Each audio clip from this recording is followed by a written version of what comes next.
In the manufacturing process, they have rejects. So if it's too obvious, then it would be a reject. And I'm afraid this dress would be a reject. There's a couple of things that I look for in shirt dresses in terms of skill, right? How well did you do it? Hey, it's Terry, Virginia's daughter, and I am back today with New Look 6651.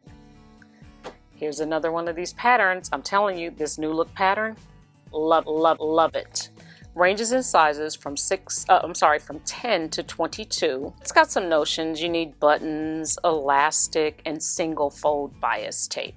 So that's it. And you can make this out of anything, but it calls for challis, chambray, poplin, shirtings, and so on. Let's see if we can calculate this ease. So it looks like bust, 32.5, 33, so 5.5 in the top. And then hip, 49. Oh, it's a lot in the hip. Let's see. The hip is AB hip. So from 34, so 35, 45, 14.5? No. Can that be? 14.5?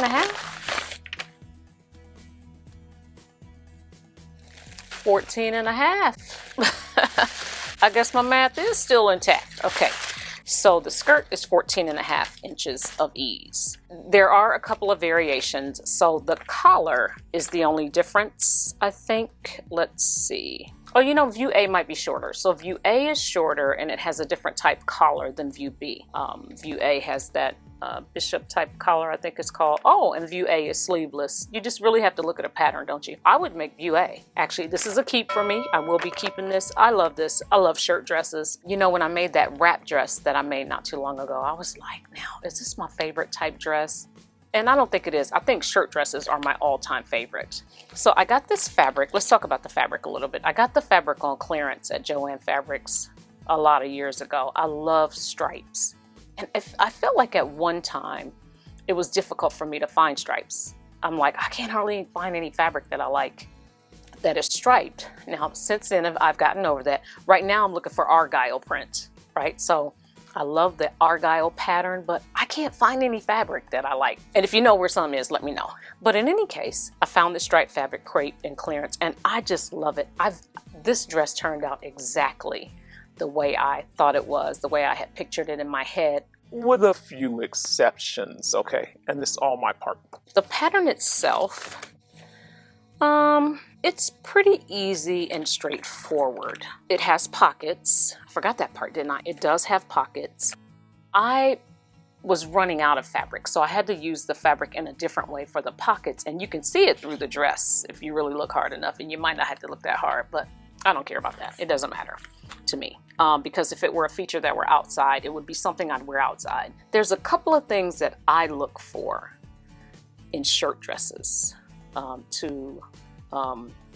in terms of skill, right? How well did you do it? So the collar, where the collar and the band are attached, I look at that. I look at the band itself, the front band where the buttons and buttonholes are, to make sure that it's lined up all the way down. It's overlaid all the way down.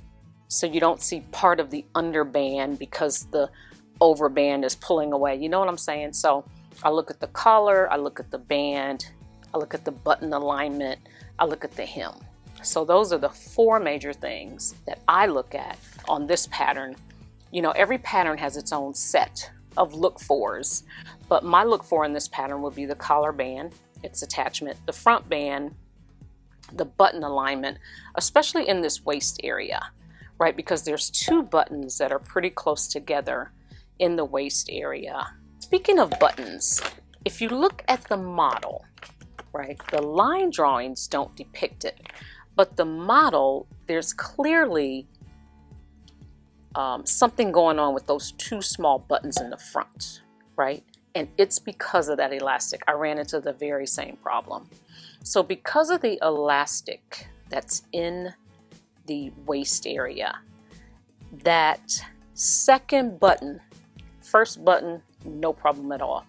The second button is quite difficult to attach because you have to stretch. You know, there's some stretching that goes along with the second button that I didn't experience with the first, trying to stretch it to keep it lined up and keep it straight. It was a hot mess. It took me, I don't know how long to get that button on and to get it on right as much as I could. I read a review on Pattern Review that said one person didn't even put the button on because it was so much trouble. Okay, same with the top button.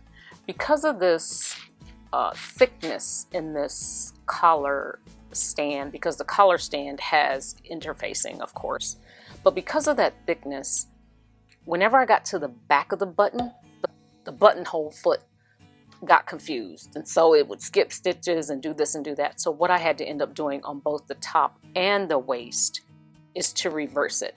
So instead of sewing a buttonhole, buttonhole, buttonhole on the regular way, you know, going forward, I had to turn the garment around and do it kind of backwards, and it worked out that way. So that would be my advice to you. If you're having trouble with the very top button and the second button at the waist, the lowest button at the waist, try to sew the buttonhole in the opposite direction. That's what worked for me. And then the hem, to make sure that it everything, you know, it lines up. Now, no garment is perfect, right? We know that. Even ready-to-wear garments that you buy in the store. Now, the higher amount of money that you pay for a garment, you know, it's as close to perfect as possible, but even it's not perfect still. You know, in the manufacturing process, they have rejects. So if it's too obvious, then it would be a reject. And I'm afraid this dress would be a reject based on some things I'm gonna talk about in a second. Now, herein lies the problem, the hem. And when I tell you, the hem problems for me began with the bias tape that I put on it. So this is like a very flowy, crepey type fabric, and I used regular seam binding. I mean, I don't know. First of all, the pattern, you know, the fabrics aren't compatible. I needed a rayon binding is what I needed. And the only rayon binding that I have in my stash, these wild colors, it would not match, right? So I matched it perfect to this navy binding, bias tape binding that you get from Joann's or anywhere else. Well, I don't know, it's probably 100% cotton or something. It was not compatible with this fabric. It stretched. So it stretched the fabric out.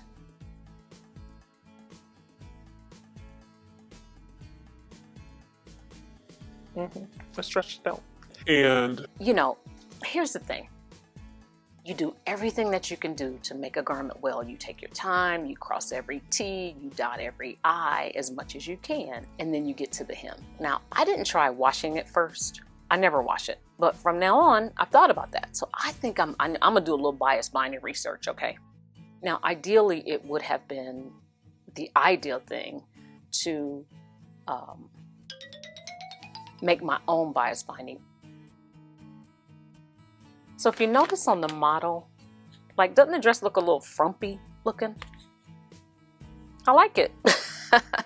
I wanted mine to look frumpy too. So I wanted it to be this length. And so if I had hemmed it, I think it calls for like an inch and a quarter or inch and 5/8 hem allowance or something. Let me see, which one is it? It calls for, 5/8 inches. So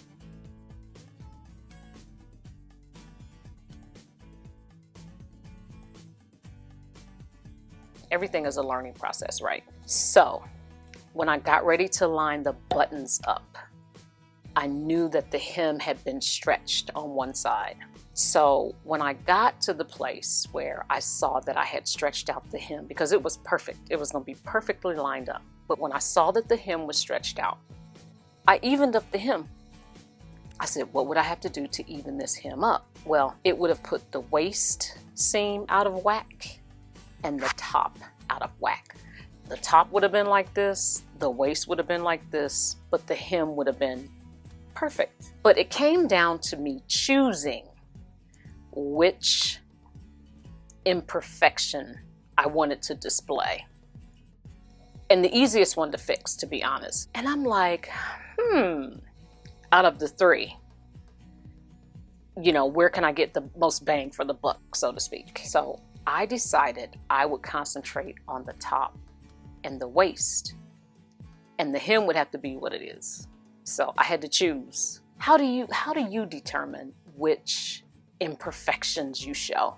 If you had to choose, like, you know, it's got to be one.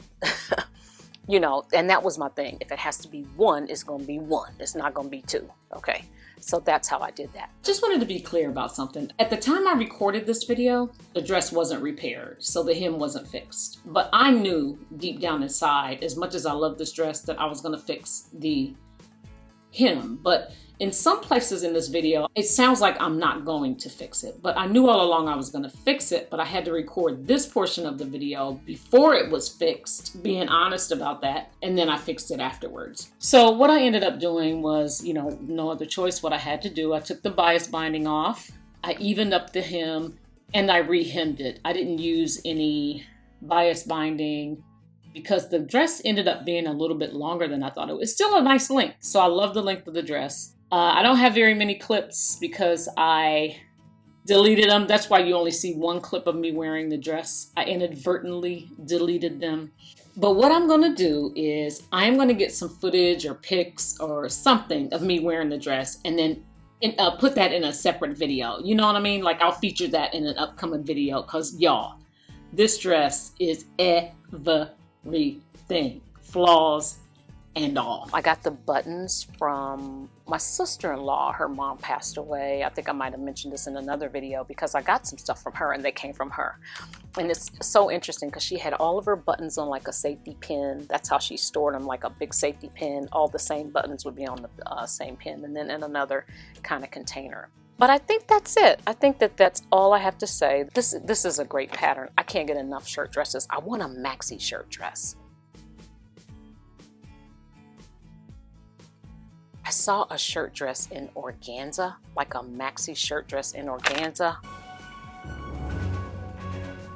Oh, I was like, and as a result, I purchased some organza fabric. Now, I don't know which dress I'm gonna make, but let me show you this.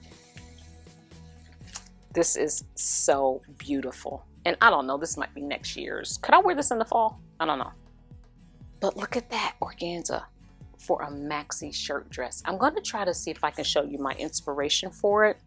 Now, this is one of the fabrics that I got at Joann Fabrics. It's 60% off final last chance fabrics. But at some point, I probably could have got it for 70% off, because when I got up to the counter, I said, wait a minute. This is 60% off? She said, yeah. I said, well, 3 weeks ago, it would have been 70% off. Like, what is going on here? She said, that's what it is. I said, okay.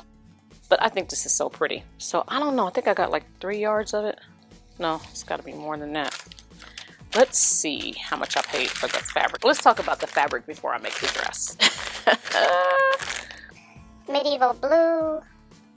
That's not it. Ivory purple. That's not it. Oh, here it is. Cream yellow folk floral.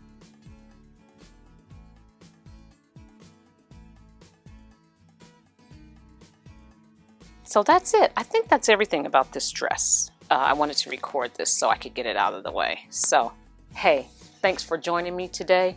Sew something fabulous. Make something fabulous. Even if you don't sew it, however you craft, however you create something fabulous is what I should say. And until next time, take care.